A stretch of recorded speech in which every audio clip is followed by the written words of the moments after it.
Established Rich coming right back at you. And today is one of those moments I've been waiting to talk about because it was personal. This wasn't me watching something online or seeing something from a distance. This was me actually stepping into a space I've been waiting to step into for a long time. I attended the Black Effect Podcast Festival here in Atlanta. And I'm gonna be honest with y'all, it hit different when you walk into a room full of people doing what you're trying to do at a high level. It's one thing to see podcasts on your phone or on TV, but it's another thing entirely to see that energy in person.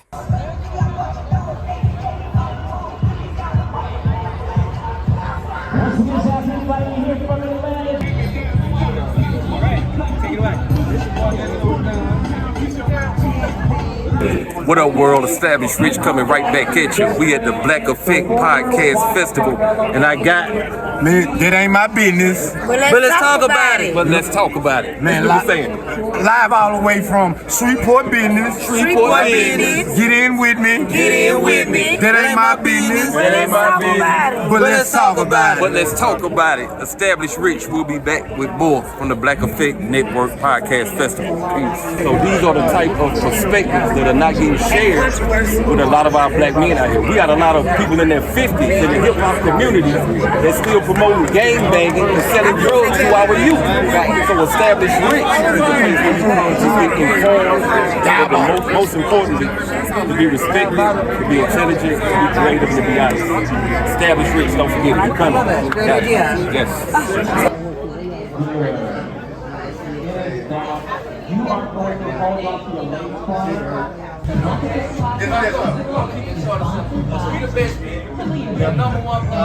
Coming into the event, you could feel the energy immediately. And it wasn't just about celebrity or names. It was about purpose. You could tell this was a room built for creators, built around voices, built around people who have something to say and found a way to make people listen. And for me personally, representing Established Rich Network, this was one of those moments where everything started feeling real. Because now you're not just talking about building something. You're standing in the middle of what you're building toward.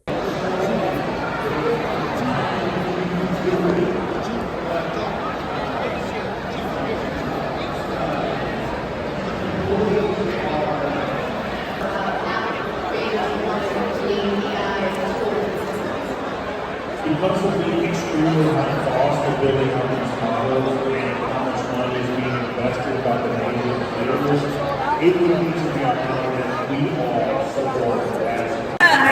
We got a lot of special guests in the building that I want to say hi real quick. Where's my man D1 at? D1. Come here, D1. D1, come here, D1. Come here, D1. Just say hi to the people real quick. Make some noise for D1, y'all. So we good brother D1. Fuck the good brother D1. What about all y'all, man? I'm gonna be out there, y'all.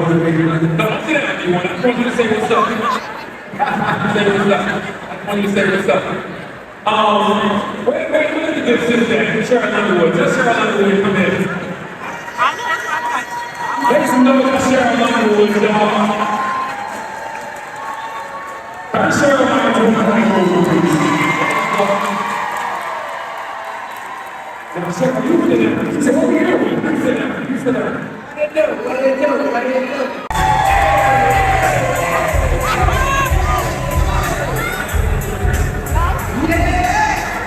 Claressa Shields, y'all.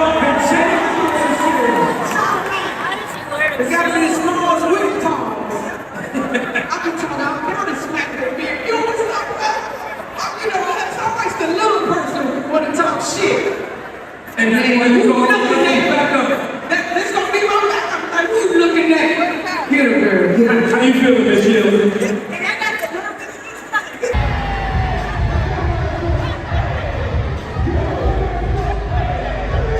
One thing I really appreciated about this event is that it wasn't just big names. It was about community. You had black-owned businesses. You had creators networking. You had people sharing ideas, and you could see how everything was connected. And that's important because a lot of people think success in this space is about views and going viral. But when you step into an environment like this, you realize it's also about relationships, consistency, and actually being present. Now let's talk about some of the other people I ran into. I ran into my man Doggie Diamonds, and that was a moment right there because he's been consistent in this space and he represents real independent media. I also ran into Cheryl Underwood, which was dope to see because she's a veteran in this game and she's still showing up to spaces like this. And seeing Claressa Shields, that was another reminder that this event wasn't just for podcasters. It was about Black excellence across all fields. On top of that, you had K. Michelle in the building, and it just added that feeling that this was a room full of people who had built something. And I also ran into the Bag Fuel team, which was dope because you seeing people in the same lane you in, just at different points in their journey. Other folks they enjoy using it, and so if we aren't using it, if we're afraid of it, if we don't know about it, Fine wings and a sausage. Ticket 28. how long do you think it took for her to come? Because the juices mean that somebody is coming, right? Right. They wore out. Okay. Yeah. I called my gay homie. She was still on my face. I said, bitch, that's what happened. You ain't enjoy it though? You ain't want to do it I did not enjoy it in the fact of, like, her. I enjoyed the fact that... And then that's how it's gonna be, you know what I'm saying? And I'm gonna give you the game on this merchandise. I'm gonna show you how to make this money. You know what I'm saying? Because there's a lot of money to be made. You know what I'm saying? This is fly like this. You gotta put this out all the time. You know what I'm saying? Like, you know, this is I'm gonna show y'all business. You know what I'm saying? I hope y'all take this and move forward and put other people on, because like going back to that previous conversation about North Carolina, again, this is how we can move together as a unit, but and be seen more than just, you know, waving our shirts in the air like a helicopter. Even though I'm still. And that's really what this event did for me. It put everything in perspective, because you start realizing this ain't just some faraway goal. This is something you can actually step into if you stay consistent and keep building. Now, one of the best parts for me was seeing how these podcasts operate in real time. Watching live tapings, seeing how they engage with the crowd, seeing how natural it looks when you've been doing it for years. That's a different type of education, because it shows this ain't just about turning on the camera and talking. It's about presence, it's about delivery, and it's about knowing how to hold people's attention without forcing it. And that's something you really can't learn just from watching from a distance. You have to see it up close and understand it. Now let me talk about the bigger picture for a second, because this event was important to me besides the entertainment. This is a space where Black voices are being taken seriously, where stories are being told without a filter, and where people are building their own platforms. And in a time where everybody is trying to control the narrative, events like this remind you that we can create our own narratives. We just have to build something that people connect with.